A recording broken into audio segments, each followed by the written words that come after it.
Hey everybody, it's Daniel Elwood and Robert Paul Johnson. We are the Last Nighters. You can find us at lastnighters.com and also on the Liberty Movement's YouTube channel. And tonight we're going to be doing Total Recall, the Paul Verhoeven and Arnold Schwarzenegger version, not the Colin Farrell remake. And this is episode 189 of the show. You can find the show notes more at lastnighters.com/189. And our special guest is a returning guest, most recently on for Logan's Run. He's also been on for Conspiracy, Soylent Green, and The Day the Earth Stood Still, both versions. It is Dr. Dennis Foster. Welcome back to the show, Dennis, and why don't you remind everyone what you do and maybe give them a sneak preview of one or two of the other movies that you are considering doing with us in the future. Well, thanks, Dan. It's always good to be here with you and Robert and participating in some of these movie reviews. And I have no end to a list of favorites, really. So I don't think I'm ever going to run out of possibles for you to do. I am a professor at Northern Arizona University. I teach in the business college, teach mostly money and banking. I'm an economist. Although this is my final year, I'm going to retire next May. So it's been 31 years here. So I'm kind of looking forward to that. And some of the suggestions, a lot of them are from longer ago, because that's, what influenced me and what I was attracted to. The Andromeda Strain is a good one. I really like the 13th Floor. If you're familiar with Matrix, this is sort of a similar sort of idea, but one that always appealed to me very much. Westworld's a great classic. The Manchurian Classic, Manchurian Candidate, is also very good. Even the new one is, as well as the old one. And perhaps even most appropriate for this venue is the Will Smith and Gene Hackman movie, Enemy of the State. Right. Yeah. I remember watching Enemy of the State a while back, and it still holds up pretty well. And it was also very prescient, because that was what, 94, 95, something like that. And you see that stuff and you're like, holy crap, they're doing a lot of that kind of thing now. So, yes, yeah. Exactly. Yeah. I think that that's a pretty good list, and we'll be happy to have you on as long as we're not canceled and we're still doing this kind of stuff. And congratulations on the upcoming retirement. I know that you will keep busy, but it's really impressive. And I'm a little bit sad in a way, because we used to do the Rothbard roundtables together on Saturday nights, and you would tell us like what you were teaching your students, and that you were referencing Mises works and assigning the Tom Woods books and things like that. And I was like, oh, there's somebody on the inside behind enemy lines, red pilling people and spreading, good economics. I hope that you have some proteges who are going to be taking that mantle. Well, I wouldn't say I have anybody that's going to pick up, especially on the faculty, from what I'm doing. But I did have a student of mine this summer go to the Mises University event. So that was a first for any of the students that I have. So that was kind of cool. Okay. All right. There is hope. There is hope for the future. Well, and I think I've mentioned this before, but 99% of my students just completely resonate with this stuff. This material, I talk about, do we really need the Federal Reserve, and how does the government control the money supply, and how does it mess up the economy? And they are sort of, I think, of the mindset of, we always thought that was the case, but we didn't ever hear it from anybody else. Right. Yeah. Yeah. There really is very little in the mainstream media that would run counter to it. Like, they're always just talking about, oh, the Fed should do this slightly different thing than the other side wants them to do. Whereas there's like no curiosity about like, what's the purpose of them, and how was it developed, and what does it actually do, and what are the effects of it downstream. So it's a lot to take in, and it also has that tinge of conspiracy theory. Uh-huh. But anyway, you do and have done great work, and I congratulate you on the upcoming retirement. Well, thanks. And Robert, what is the item up for bid tonight? Can you make a whomping sound for us? Womp. Womp. All right, so I'm going to bring up the Google description, which is how we start this thing off. And I got to find which tab that is on my screen here. There we go. All right. So Total Recall, 1990, rated R sci-fi/sci-fi film, 1 hour and 53 minutes. It got a 7.5 out of 10 on IMDb, 57% on Metacritic, 82% of Rotten Tomatoes, and 91% of Google users like it. The description reads, Douglas Quaid, played by Arnold Schwarzenegger, is a bored construction worker in the year 2084 who dreams of visiting the colonized Mars. He visits Recall, a company that plants false memories into people's brains in order to experience the thrill of Mars without having to travel there. But something goes wrong during the procedure. Quaid discovers that his entire life is actually a false memory, and that the people who implanted it in his head now want him dead. Came out on Robert's birthday back in 1990, directed by Paul Verhoeven.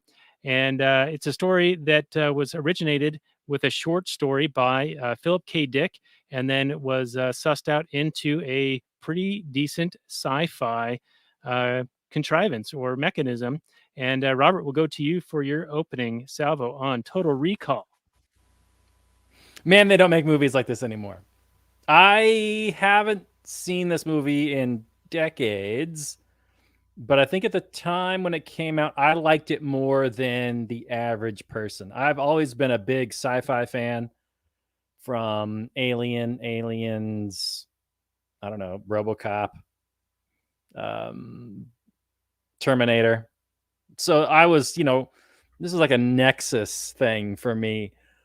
I watching it today, I was laughing and smiling and just having so much fun, and just remarking how they just don't make movies like this anymore.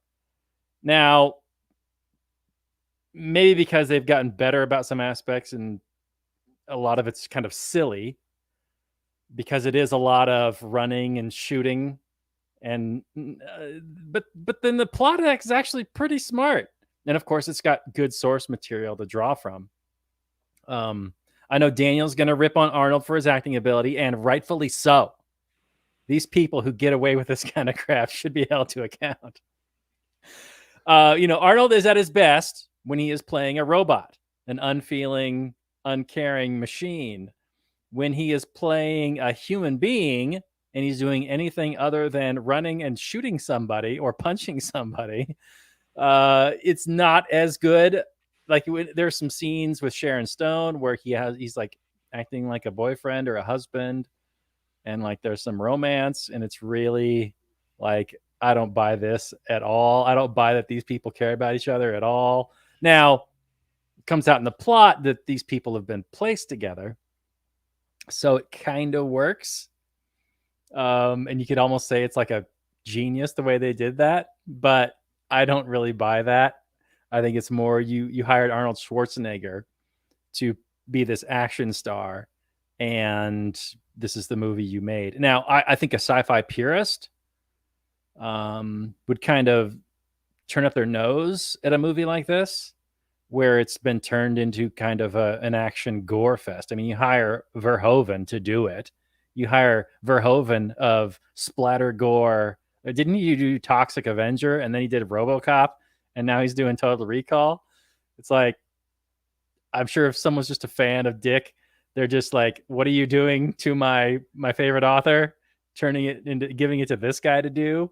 Can't, like, I don't know. Anybody else? Was everybody else busy? But I had a great time. If they turned it into an action movie with, in a sci-fi setting, is more of what it is. But there's enough of the, what is reality kind of elements thrown in. What is really happening? Is this a dream? Who is he? Is he really Quaid, or is he, I forget the other guy's name? But its heart, it's just, you're having a great time. At least I was. Maybe other people wouldn't, but the miniatures, though, I gotta harp on the miniatures for just a minute. It's really a movie that is it's an older car. The cracks are showing in the paint. It's fading a little bit, and they don't make they don't make movies like this anymore in terms of the special effects, like the prosthetics.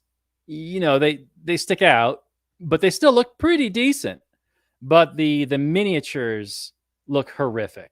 They really just look bad. They look like Logan's Run miniatures. I know Daniel's going to compare them, or you already did compare them to Logan's Run.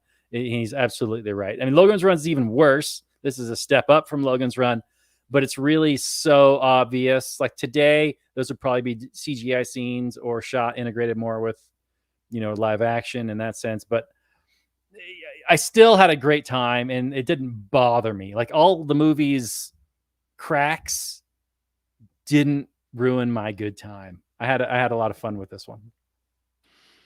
Yeah, I think that's a pretty good opening take. And yeah, well, the miniatures, though they're not as obviously miniature, it's not like Mr. Rogers style, where you're going into the land of make believe, where the little trolley goes through the tunnel, you know, ding ding. But it is pretty noticeable. And you're right. I think it would be a little bit different done today, or in 2012 when they attempted to remake this film. Was it 2012 or 2015? Either 12. way. 12. Okay. It was last week's episode, Point Break, which we did with Peddling Fiction, Johnny Profita. Great show, by the way. Check him out, peddlingfictionpodcast.com.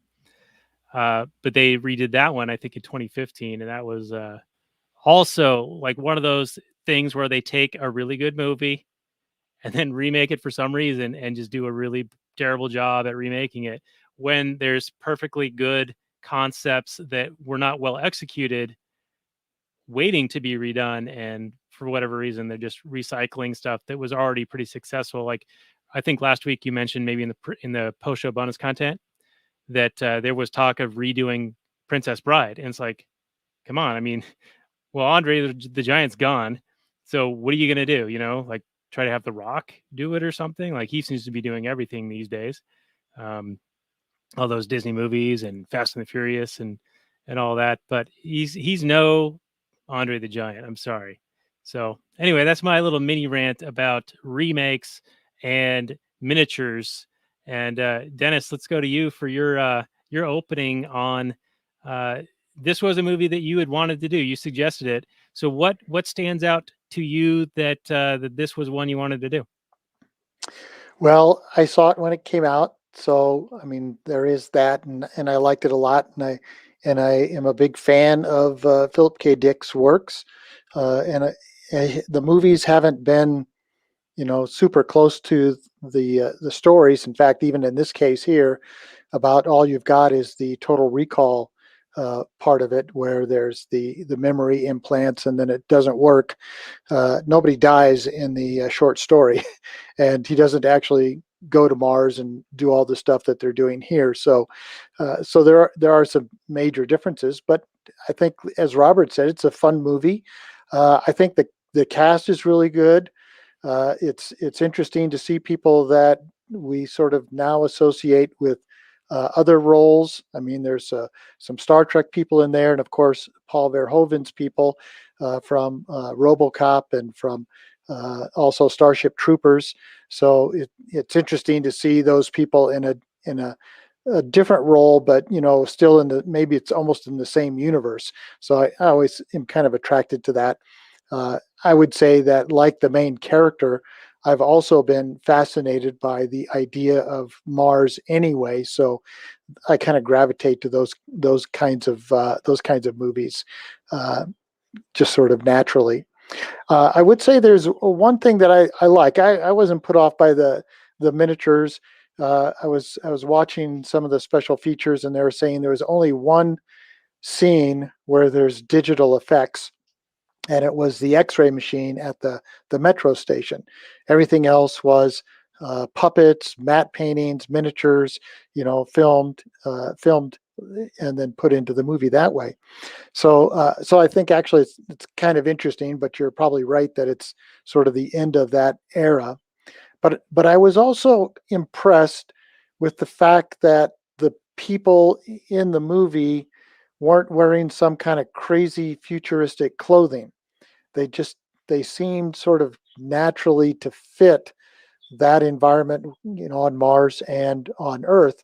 And it also, in a kind of a funny way, I thought it was kind of nice to see a fight between a man and a woman, Arnold and Sharon Stone, where he wins. And it's like, of course he wins. He's bigger, he's stronger. She can kick him all she wants. He's still going to win.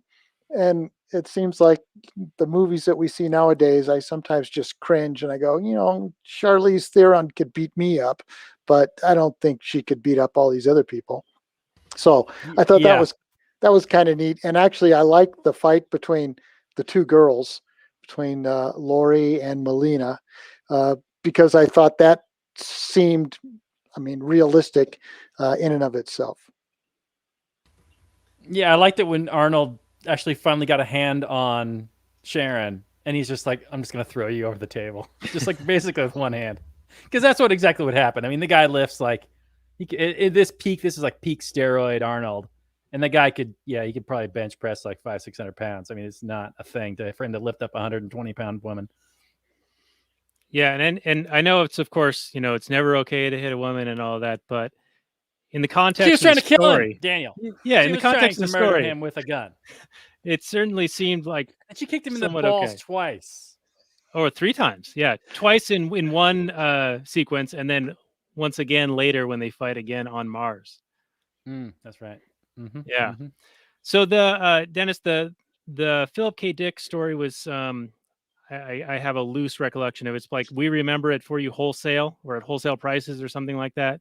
So was Yeah. that just the concept of the being able to go and visit somewhere with an implanted memory? So it's like the guy who gave him the tour of what was going to happen. He's like, you don't have to deal with packing your luggage around and going through security lines and all that hassle, and this is first class all the way. And in a way, I mean, that's actually kind of appealing, because what do you really have after you have gone on a trip somewhere? Like, you have some pictures and maybe some souvenirs, and then the memories of having gone. And so, I mean, I think that there maybe is a kernel of a idea here, which will, of course, get turned around and used to enslave us into Matrix style pods, so that we think that we're we're living actual vacations and lives. But I like the premise of it, and I also like them using that as a mechanism to drive the plot forward and have the twist where Hauser, the alter ego of Quaid, is actually in on it and reveals himself to be so. And I thought that was really smart, and made it an even better kind of a movie. Yeah, I liked how there were two services that offered different price points that kind of gave you the same thing. Although, like the recall service could not send you to Mars, but could make you believe you'd gone to Mars and make you believe that you'd been a secret agent on Mars, or a playboy on Mars, or any number of other roles on Mars. But then this other service could actually send you to Mars, but couldn't offer that stuff. So I like that the market was servicing two different things, or three or multiple different desires there all at the same time. It was realistic. Yeah, I think in the story, it's the same as the first part of the movie, where he goes in and then he starts having a reaction because he's actually been to Mars, and they're trying to give him these memories, and things break down as a result. So that part is all from the book, but but the book is more like the Inception story, because then it turns out he escapes and comes back, and they decide they're going to erase those memories and put in some deeper memories, and it turns out he has even deeper a deeper revelation. And so that's where it diverges from the movie.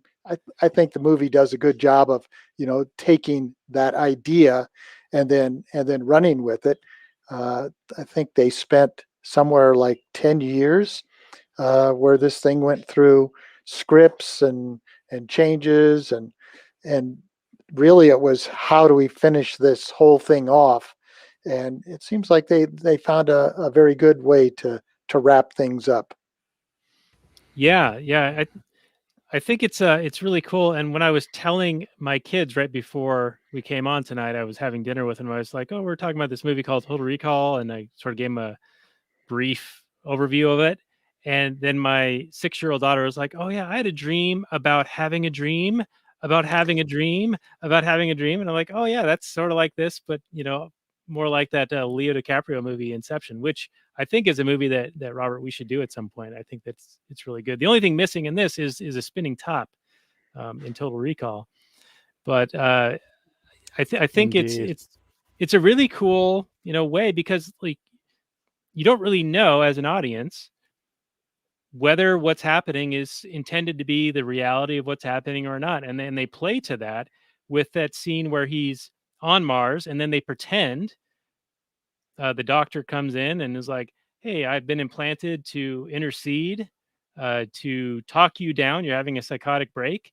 And oh, we've got your wife here, to lend some authenticity to that concept, because the last he saw her, she was on Earth, and he thinks he's on Mars at this point. And they tell him to take this pill, which I don't know what the A pill was. red pill, Daniel, Yeah, yeah. So to return to reality. it's not from the Matrix. The red Predates the pill Matrix. predates the Matrix. Yeah. Um, and then there's the little bead of sweat that is like the thing that makes him realize, no, this is actually happening. Like they wouldn't simulate that. Like they wouldn't think of that level of detail in my simulation. Right. Yeah. Well, there is a flaw because the doctor is telling him that it's become Arnold's own dream, that he has taken their foundation and Mm, turned it into his own. So I think they did an excellent job of making that uncertain. And at the end, you can argue both ways. It was a dream or it was real. And I don't think there might be some little things that you could point to, but nothing definitive, at least in my mind. Yeah, and I think you can watch the movie either way, as if you think you're watching a dream or if you think it's all happening and really happening, and go back and forth and just have a good time the whole time.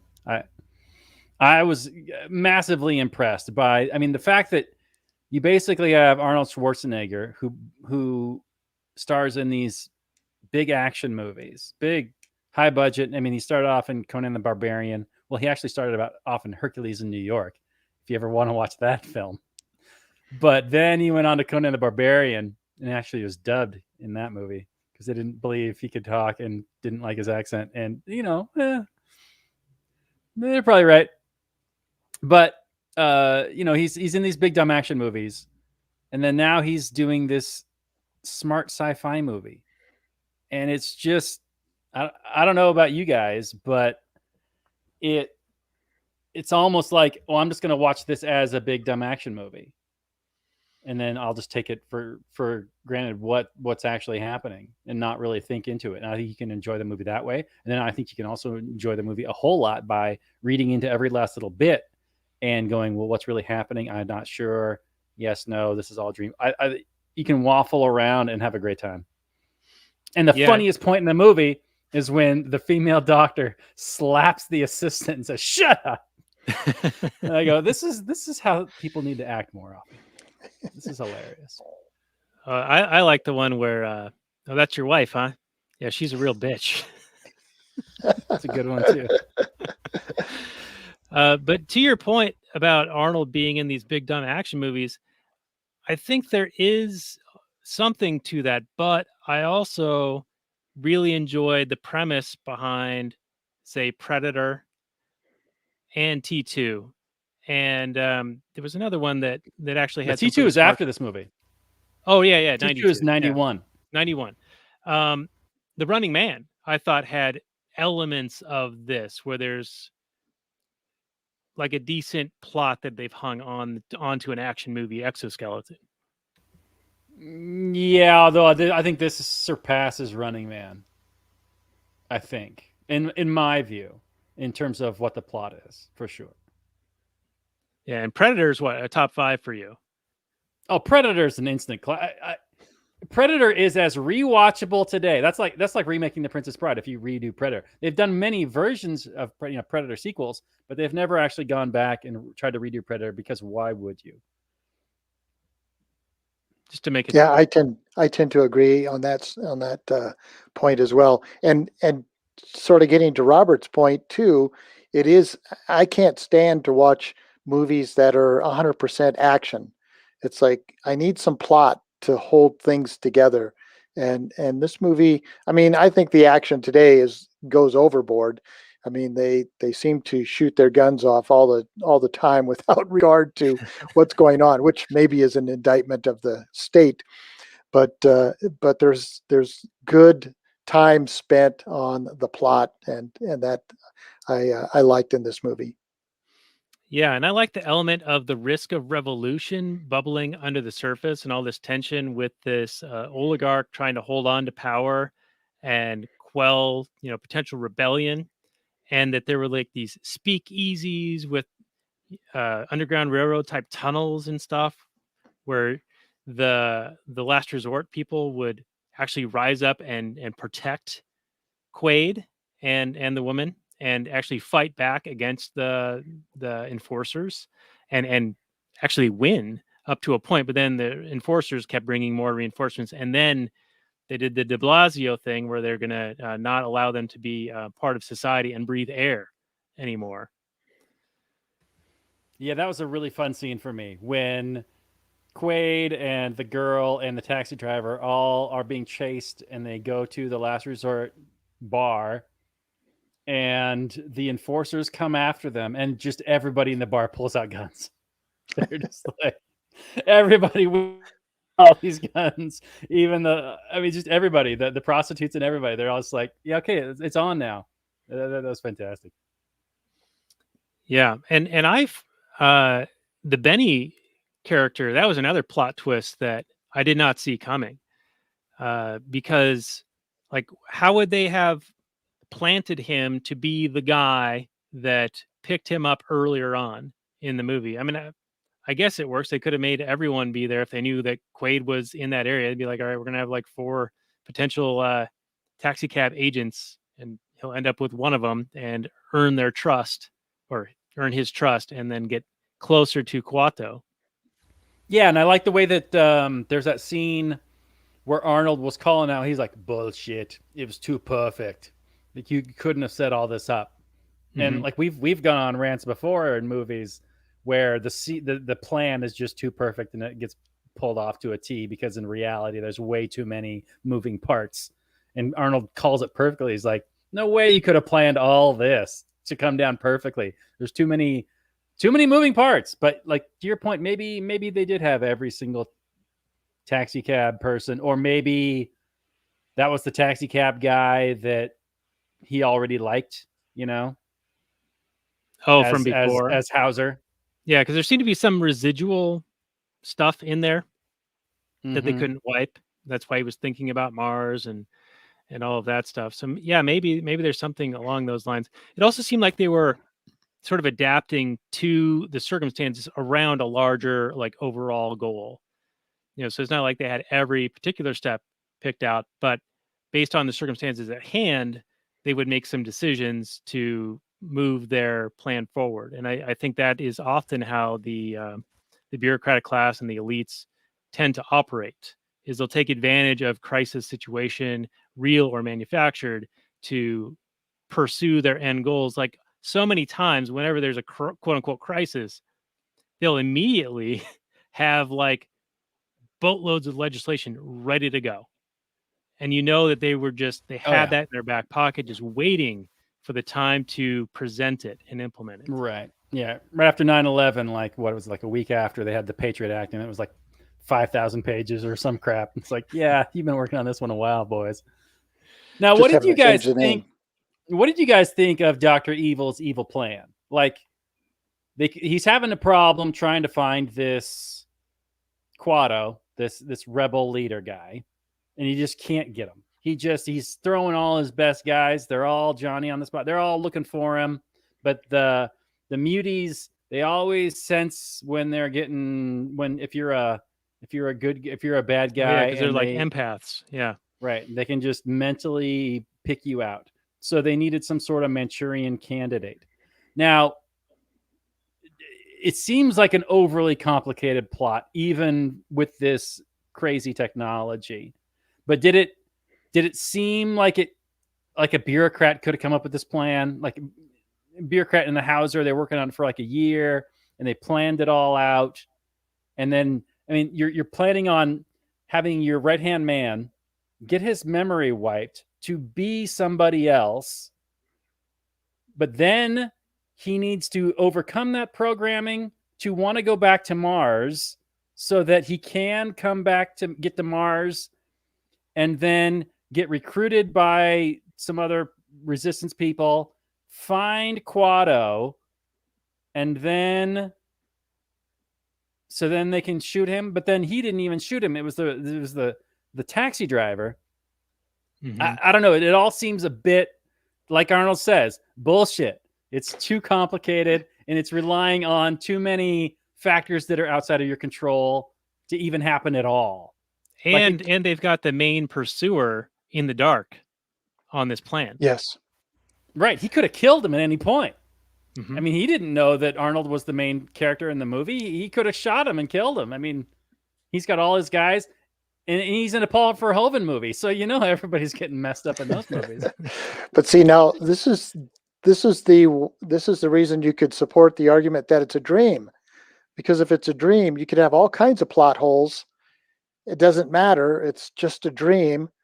Yes, sure. Benny somehow was following you, and you know, and also Richter and Quaid got to Mars apparently on the same ship Mhm. because Right? because Yeah. they're both in the transit area. It's like, well, didn't they see each other or something in the lounge or something like that? And then Sharon Stone is there within a day or so. And if you think about if there's any reason to think about the realistic amount of time it takes to get from Earth to Mars, then you start thinking, well, maybe it was a dream. Right. Because isn't it at least a couple of months with today's technology? I mean, of course, sci-fi universe, you could say it's faster, but Mhm. Well, Even if maybe it they're took a doing that. week. Maybe they're doing that temporal transport, teleportation type stuff, like wormholes, folded space, astral projection. sure. But they're all in angled Physical rockets. cars. Yeah. Okay. Whatever. But they haven't figured out the smartphone yet. Yeah. That's right. Yeah. Well, they did have video screen phones, and that's pretty cutting edge for 91 here or 1990. When he does arrive on Mars and he's dressed as that woman, um, do they tell us why it starts like freaking out and he can't like maintain composure and so he reveals himself as Quaid? Because we needed to have more action scenes. I don't think that there was ever an explanation. No, it just started bugging out.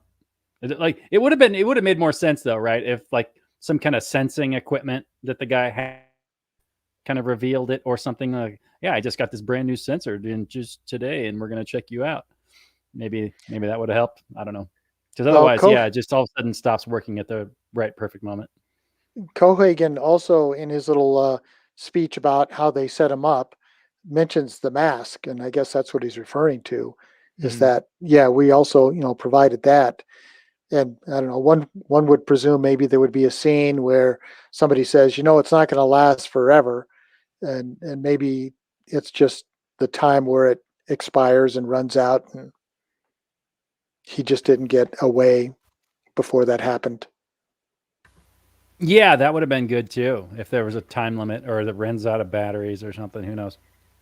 Yeah, and then there's one other area, and I don't know if maybe there was just like a connecting scene that was sort of missing, but when they capture him and what's her name, Lita, or anyway, you know who I'm talking about, the brunette, Oh yeah, and they put him in the oh, machines Alina. to wipe them again, and then they fight their way free from that. Does the main villain, does he know that he's escaped? Because it like cuts right from that scene to him talking to Richter and being like, okay, kill him. And it's like, well, does he have awareness that Quaid has broken out of this, or is he in the dark and thinks that this procedure has gone through? And so now he's just saying, well, kill him anyway, because he's served his usefulness. Because Interesting. he also, when he's not giving the air to the mutants, and then Quaid says to him, "You've got what you want. Why don't you, give them air now?" And he's like, "Nah, fuck him." So he seems to be a guy who kind of reneges on whatever deals that he's put in place. Yeah, but I read that completely straight. I thought that there was some scene we weren't shown where he was alerted to the fact that Quaid had escaped without getting implanted or whatever, or being reverted back to. That was my take. Yeah, I think I had the same kind of problem with why is he doing this if he's going through the trouble of putting him back in the machine.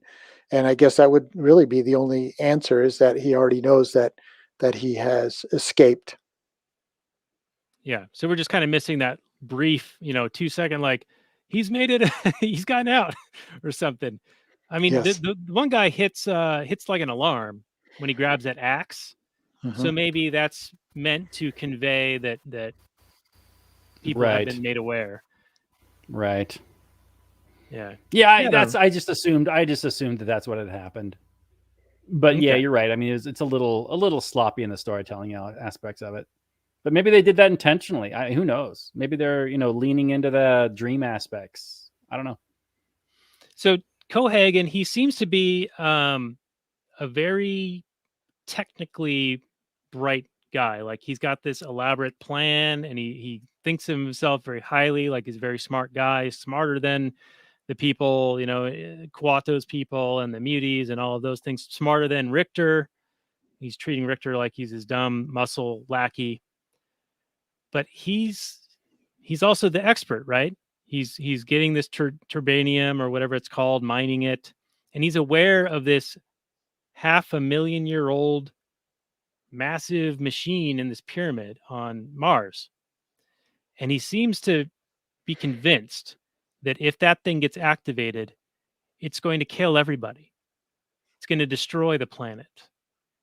So they almost play it like he's afraid of losing his monopoly on selling air and having this super abundant resource, the super abundant air being created by this machine. They almost play that like greedy capitalist angle. But then it does seem as if he's convinced that it's going to end up destroying the planet if this alien hardware is implemented or reinitiated, turned on. So it's an example of an expert, bureaucratic expert who's in charge of things, being wrong, at least up to the point where we're seeing by the end of this movie, where the sky turns blue and the air, the oxygen, is breathable in the atmosphere. Right. It's the example of if you believe the politicians at their word, which I don't. I'm sorry, I'm skeptic, and I've just know too much about politicians. But you hear about like De Blasio saying that the voluntary period is over, and we're now going to go to mandates. But we're doing mandates to encourage to protect the people. That's what we're doing. We're protecting the people. And that's what this dude in this movie is doing. He's making it sure that we don't turn on this machine because he's convinced that everybody's going to die if you turn it on, and he wants to protect the people. Meanwhile, he's killing a whole section of people in like section Listen, G. You can't make an omelet, Daniel. Okay. Yeah, typical dictator's excuse. No, it's another plot hole. I mean, just as you're saying, we see the scene with Cohagen walking through, and nobody really knows what's going to happen. In fact, Richter is the one that says, "Well, let's turn it on and see what happens." And Cohagen's saying, "No, we don't know what's going to happen."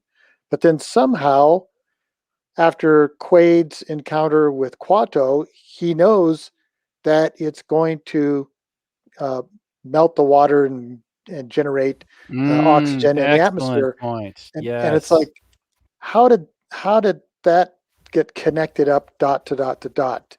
And There has to be something there that we also missed.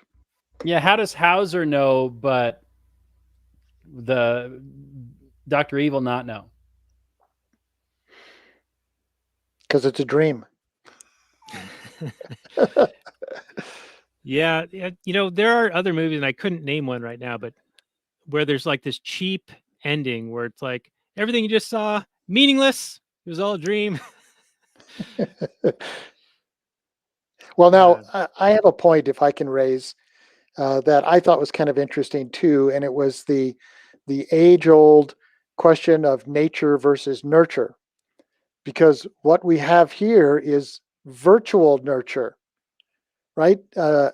This Hauser guy is changed into Quaid, and he's taking on this new persona, and he seems to be okay with it. He doesn't want to go back to Hauser, assuming that that's really the way this is working out. And it's all because of these implanted memories. Right. Yeah. It's like they implanted some empathy into him. Yes. Well, his nurture was virtual. Yeah. Modern leftist theory would say that he would need to change his body, like who he is now. I'm having a thought. Can't quite. I don't know. I'm thinking out loud. Continue. Don't hurt yourself. Well, it was just, I mean, I was thinking about this, you know, it's not only that he has suppressed his memories, but that he is like now on the other side, which of course is part of the plan. We need to get you to get into the organization so we can find the main guy and kill him off. And so he has now adopted that as the persona he wants. And especially since he was kind of confronted with Hauser's video, you could say that, well, now he's like expressing some free will and saying, well, I'd rather be Quaid than Hauser. Yeah, and then also when he re-encounters the resistance people on Mars, they know him, right? She was his lover before, and they thought of him as someone who's defected from Cohagen's team. But since they're mutants, they would have been able to tell if he was truthful or not. So they must have wiped Hauser not once, but twice. Wiped him once to get him ingratiated with the resistance on Mars, and then wiped him again and sent him to Earth. Yeah, that's the only way that makes sense. Yeah. Because Hauser, you're right, Hauser's not hanging out with the muties. He's getting pegged immediately. So he must have been a second personality. Or Quaid again. And then this is Quaid 2.0. But if he was already ingratiated with them on Mars, why send him to Earth after a second wipe? Because it's all a dream. Well, it seemed like he's dealing with two kinds of people. He's dealing with people that are not mutants, in which case he can just pretend to be on their side, like Melina. But then if he wants to get close to the mutants, since they'll be able to read him, and maybe they have to sort of sit down and really pay attention as opposed to just in passing, then he needs to, I guess, go through this process of wiping those memories so that he seems like he's really on their side. Oh, so if he was just dating Melina before and not truly in with the muties yet, then he could have been just Turncoat Hauser or pretend to be Turncoat Hauser. Okay. This is deep, man. This is some complicated stuff. So he never actually had been to that bar before then? Well, I he could have left sworn himself that some of the mutants note. acted like they had seen him before. He left the note for himself. Yeah, for a good time. It was in the safe deposit box. This bar. So he had to have been there before, or at least like gotten that flyer somehow.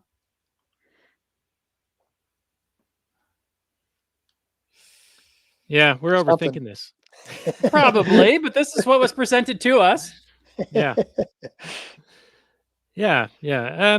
I mean, I think it's good, and again, I do like the reveal of Hauser was actually in on it to hatch this elaborate plan. I mean, it is a bit of a mind bender with this movie, and so I think Yeah. that's one of the things that makes it stand out. Because you're right, you do have kind of this gory violence with unlimited ammunition and brutal fighting, but around it you have some actual like smart concepts, deep concepts going on. Smarter than has any right to be. It is an action movie with a sci-fi thinker bolted onto it. And yeah, or is it a sci-fi movie with action movie bolted onto it? I don't know. I mean, obviously the source material is sci-fi, but like Dennis says, it's just the general concept was taken from it, nothing else.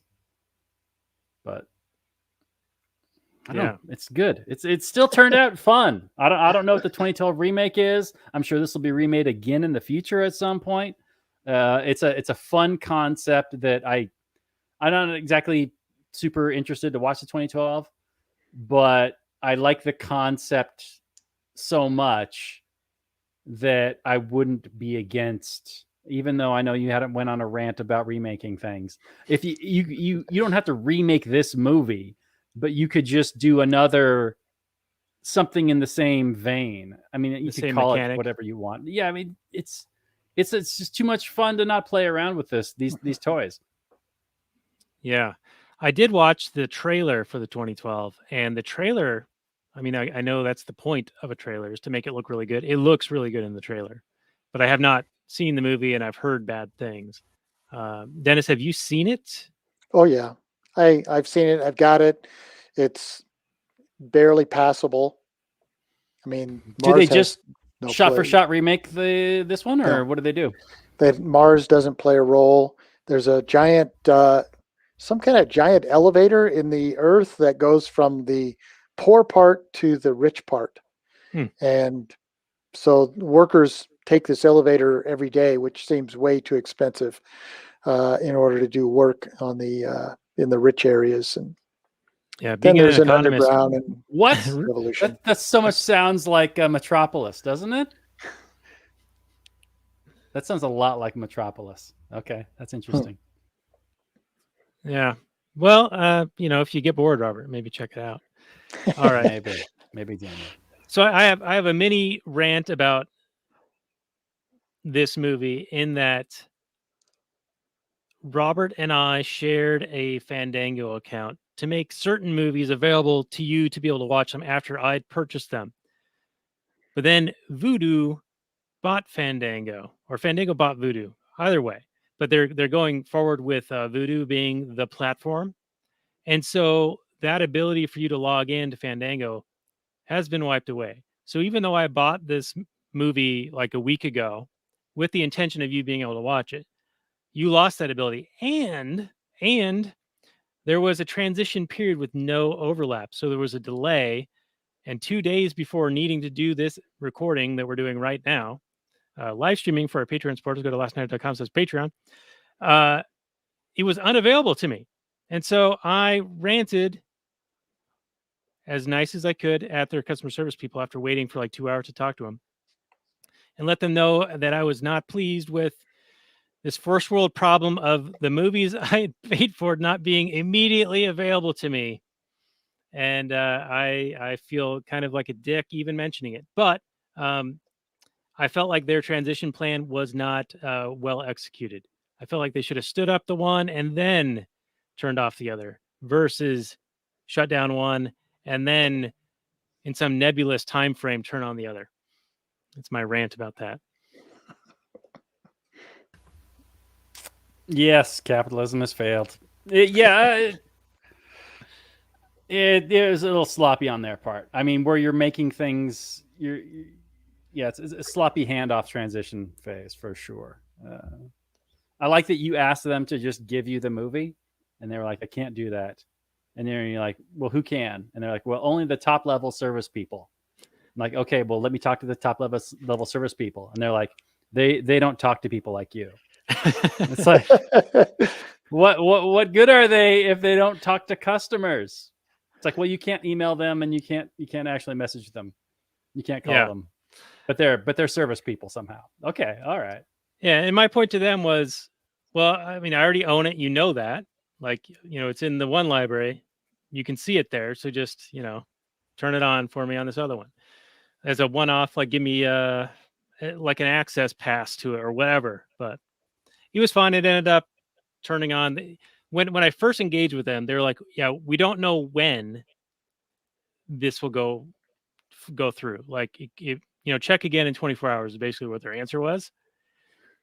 And there was no guarantee. Like, they weren't saying, oh, it'll be done within 24 hours. They're like, oh, check again in 24 hours. So I was like, well, I'm recording this episode, So anyway, that's enough ranting about that. I give them 3 kids to feed on their handling of that situation.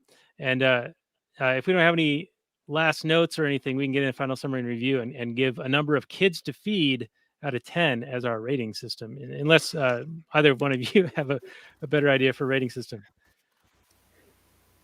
I have 2 nitpicks. If anybody wants to hear my nitpicks, but I don't have any other notes. Dennis? Go ahead. Oh, okay, here are my nitpicks. Okay. During the final battle,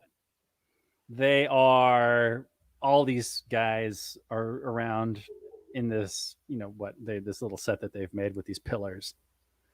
And Arnie's got this hologram device.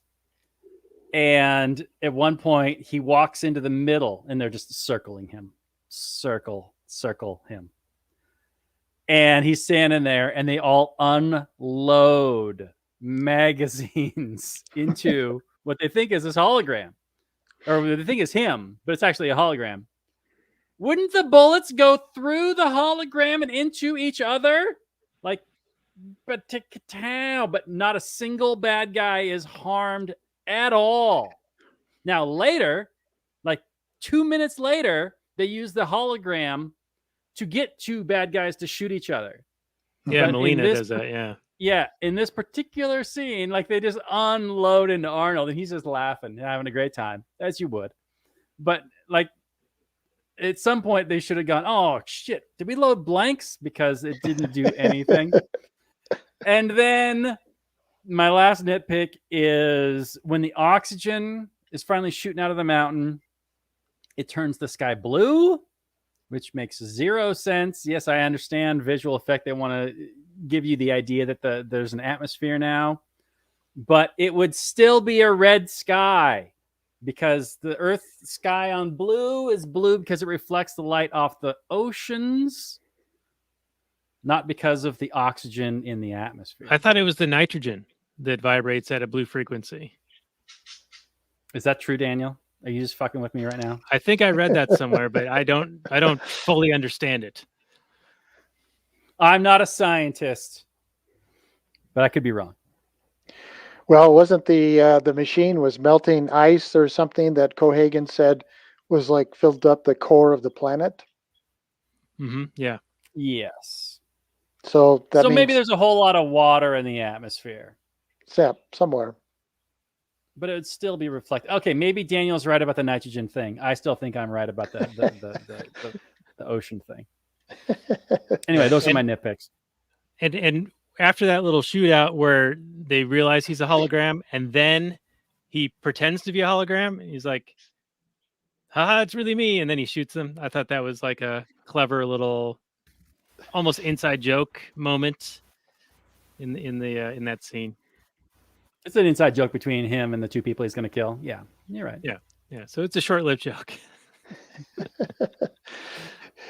It's funny. There were a number of, I think, pretty good one-liners in this movie, and some of them weren't I remember one where Arnold is talking to Laurie, and he says, "Clever girl," and he says it in a way that, for me, channeled Jurassic Park. Yeah, right. Absolutely. But this predated. It's like Jurassic Park comes out 4 years later. Yeah, 93. So it's when Muldoon is tracking the Velociraptor, right, and the Velociraptor is tracking him, and he says that line in exactly the same way, which I thought was kind of funny. But I had one kind of thought about. I always think about the structure of what the world looks like. They made reference to a northern block and a southern block, as if the world had devolved into two super powers, two super countries, sort of like 1984, right, with Oceania and East Asia and all that kind of stuff. So it seemed like at least that's the way they're portraying the Earth, and clearly it's like a fascist state, right? Because you've got all these corporate presence. You've got the Hilton Hotel, you've got the Coca-Cola sign, the Pepsi sign. I mean, they must have made tons of money on product placement, even though some of them don't hold up very well, like Fujifilm and Sharper Image. But still, the idea was that there was a big corporate presence.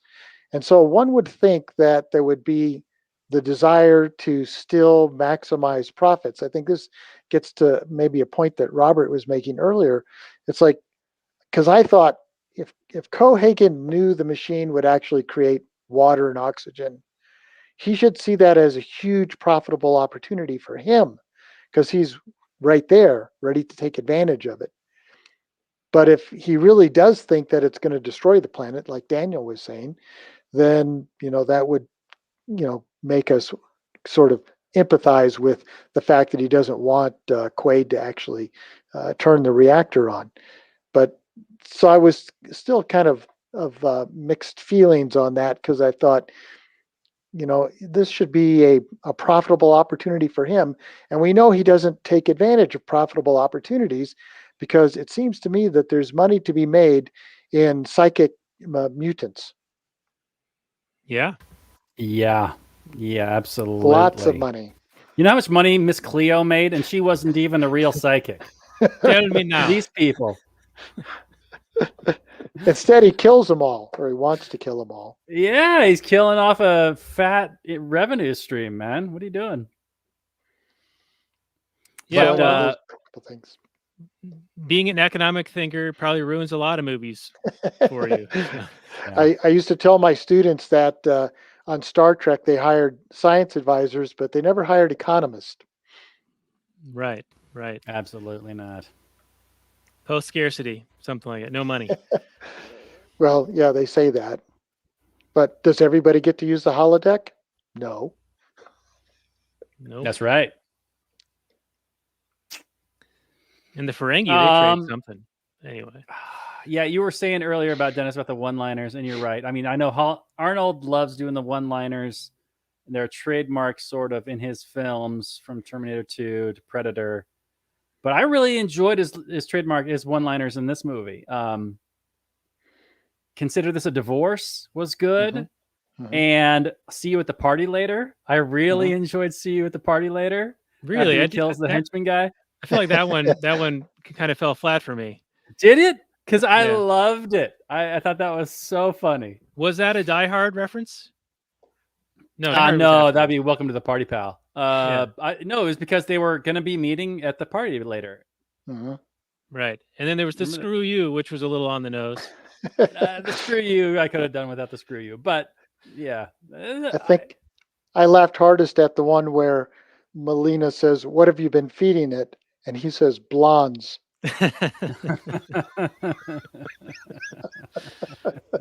Yeah. That was good.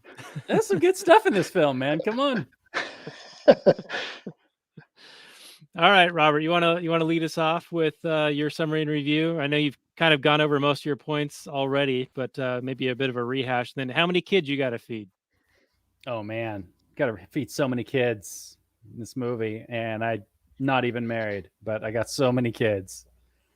Yeah, I mean, I don't know about the 2012 movie, but something tells me that they didn't, they'll remake a movie and then it's like they won't capture the magic of what the original was. And oftentimes the magic is something, those intangibles that you make from all the toil and all the on-screen interactions between actors on sets, coming up with lines, coming up with just having a good time together. And they're not just, I don't know, actors on a soundstage or recording their lines into a microphone. Something tells me that the tone of the 2012 is different than in this film, because this movie, you wouldn't look at it from the promotional material or from the source material and think, well, this movie's gonna be fun and funny, but it is. And I mean, maybe because you saw Verhoeven's RoboCop, and maybe you're thinking, well, okay, I know what to expect. And for most, you kind of do, right? With his previous stuff, you kind of know what you're getting into. And then you're mixing in Arnold Schwarzenegger, and then you're going, okay, now I know for a good shot about what I'm going to get into. But I still think you're going to be impressed and surprised by what this movie turned out to be. It's more than the sum of its parts. It's a lot of fun. It's a thinking sci-fi movie melded with an action film, and somehow it works. I don't know exactly how it does it, but it did. And it's not perfect, and it's showing its age for sure. You have to kind of forgive it. It's the trappings of the time it was made in.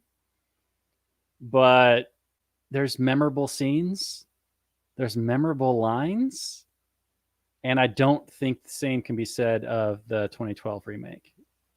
There's just sometimes you have to go with the slapdash, okay, we're going to grab these disparate elements and slam them all together and see what we get approach, as opposed to this is going to be perfect, this is going to be perfect, and if it isn't perfect, we'll fix it with CGI. Bullshit. Bullshit. Sometimes you got to let the crack show. That's where the fun can be had.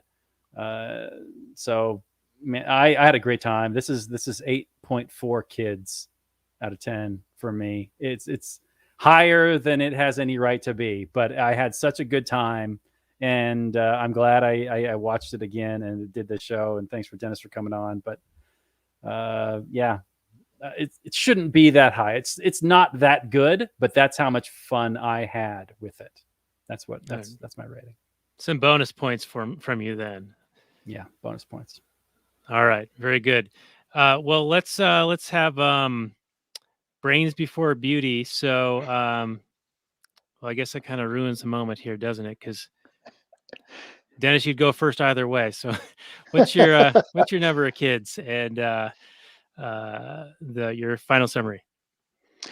Well, just to sort of repeat some of the earlier stuff, I think the cast is great. The story is good. Again, the premise is good. The fact that you've got the ideas that you can think about, and I still strongly would say that at the end of the movie, you can decide it's a dream or not, but it's still an open question, which makes it, I would say it doesn't make it frustrating to me, but it makes it even that much more interesting. So I like that. As Robert mentioned, some of the stuff's a little dated. The shoot 'em up stuff gets a little old after a while, and it is kind of interesting that in the far future they haven't figured out a way to shoot out some bullets that aren't going to break the glass and destroy everything in this Martian colony. But that would be another issue. But I still liked it. It is a lot of fun, and it's a good popcorn movie. I give it 7.5 kids, although I'm not sure where that half kid really came from. It looks like Quado. Yeah. Was that like a Siamese kind of thing? Anyway. I like both of your guys' takes, and I'm glad that this one got brought up. This is a movie I hadn't seen probably since shortly after it came out. Probably, Robert, when we were hanging out watching HBO at your dad's house. And that's been a while, at least 25 years, something like that. So this, it's peak Arnold, and it's a smart movie with a great premise. And I do like, Dennis, you brought up, a number of times the whole it could have been a dream. And when it could have been a dream, I'm good with that. When it's like sort of like you could read it one way or read it another way, so then you can watch a movie and have one thing in mind and then see the movie a totally different way with the other thing in mind. What I don't like is the cheap "it was a dream" at the end, where it just kind of like makes the whole movie pointless. But when it's sort of just alluded to, it could possibly be. I think that is really good. Arnold's acting, while probably improved versus some of his prior movies, is still not very good. And I think he plays a better, less talk, more action, commando predator style guy than what they ask him to do here, where they have that sort of, he has to have relationships with women and talk a bit and try to figure out plots and move along that way. But it's still, it's a fun movie. It has humor, it has gore, it's very Verhoeven. I like the concept. I like Philip K. Dick's work. So I enjoyed this and give it 7.5 kids to feed while I'm driving cab and with my mutant hand and turning against my mutant people and killing Quado to quell the rebellion and get De Blasio Traitor! all the power he wants. All right. So, yeah, that was really good. So Dennis, thanks again for bringing that up. And we'll have show notes page at lastnarratives.com/189 with your prior appearances as well.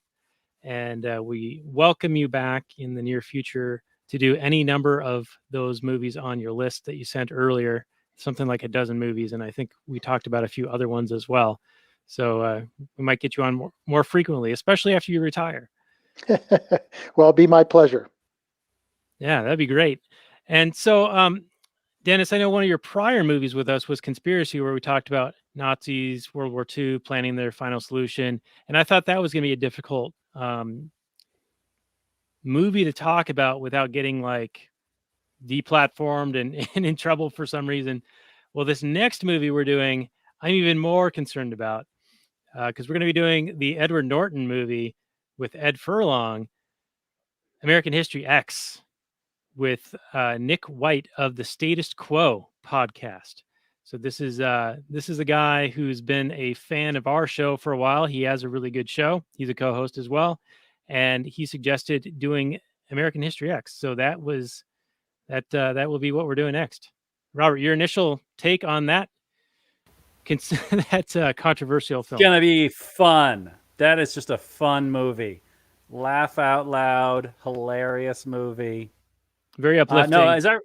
Yes, yes, it's a tearjerker. I know. I think doesn't it in the end he turn away from? Yes. Yeah, like it's about him leaving the neo-Nazis, right? Yeah, there's a redemptive arc that Yeah. he tries to prevent his younger brother from following in his footsteps and making the mistakes that he had made. Right. Yeah. He's like the older Klansman. And he's like, you don't want to do this, Edward Furlong. It's not worth it.